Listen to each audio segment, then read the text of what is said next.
歡迎嚟到香港背包。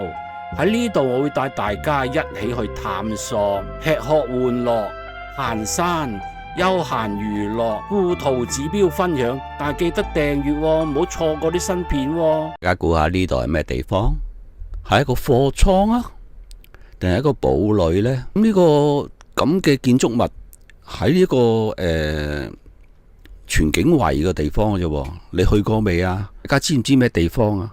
係一間學校，係一個幼稚園，定係一個教堂呢？大家猜猜啊！同埋留言俾我。咁呢一間呢嘅特色建築物呢，佢嘅名叫做聖母靈報堂。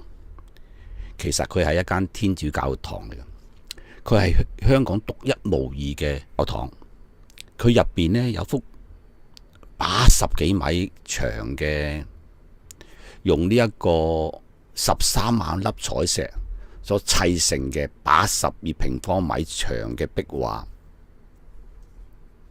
咁佢嘅地址呢，就係其實喺呢個全景圍東賢街11號。咁即係喺呢個港安醫院嘅對面嚇，對面。而家呢個港安醫院嘅對面嘅啫。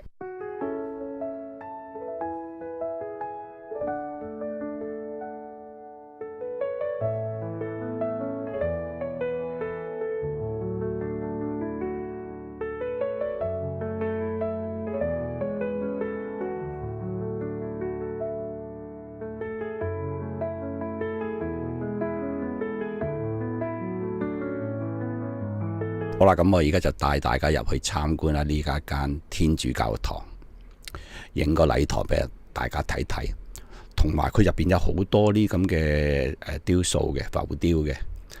咁教堂入邊呢，嗰幅80幾米嘅壁畫呢，會影俾大家睇睇。